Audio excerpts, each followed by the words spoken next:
வணக்கம் நண்பர்களே, உங்கள் ஜோதிடர் செந்தில் பேசுகிறேன்.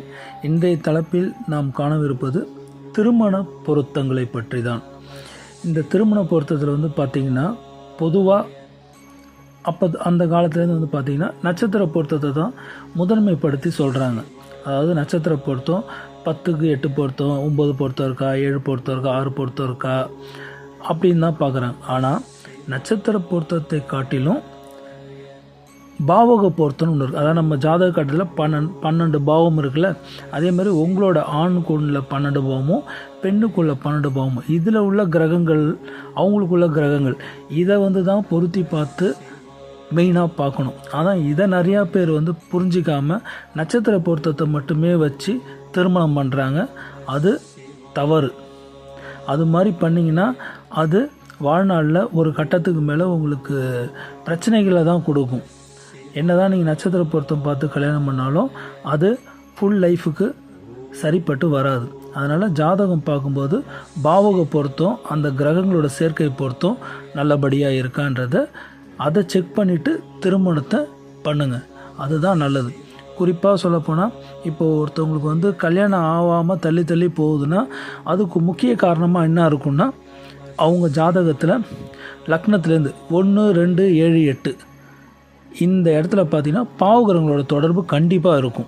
அதாவது பார்த்திங்கன்னா சனி, செவ்வாய், ராகு, கேது, சூரியன் இந்த அமைப்பு இருக்கும். அப்படி இல்லைன்னா அவங்களோட 7ஆம் அதிபதி, அதாவது திருமண பாவத்தை குறிக்கிற 7ஆம் அதிபதி அவங்க ஜாதகத்தில் மறைஞ்சிருப்பார், இல்லைன்னா கெட்டு போயிருப்பார்.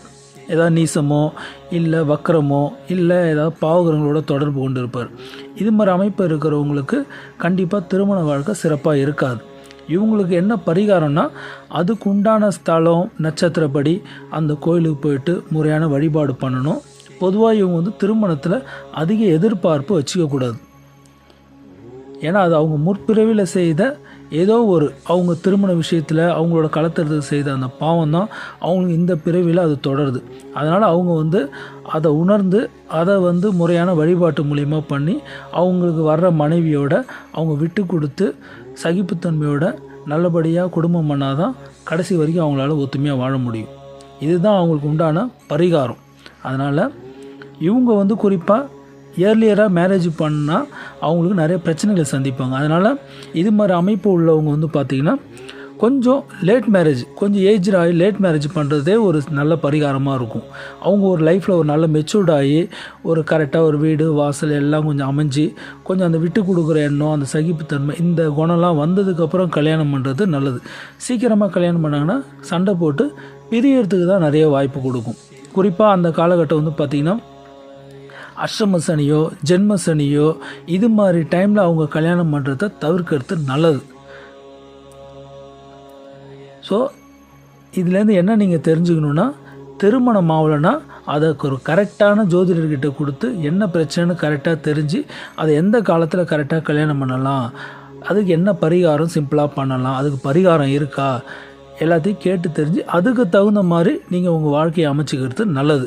அவசரப்பட்டு நீங்கள் முன்னாடியே கல்யாணம் பண்ணணும், ஏதாவது அவசரப்பட்டு பண்ணணும்னு பண்ணிங்கன்னா, அதுவும் குறிப்பாக இந்த அஷ்டம சனி காலம், ஜென்ம 7 சனி காலத்தில் பண்ணிங்கன்னா அது கோர்ட்டு கேஸு அதே மாதிரி இடத்துல போய் உங்களை விட்டுடும். அதனால் இதை புரிஞ்சுக்கின்னு உங்களுக்கு என்ன அமைப்பு இருக்கோ அதுக்கு தகுந்த மாதிரி உங்கள் வாழ்க்கையை நல்லபடியாக அமைச்சிக்கோங்க.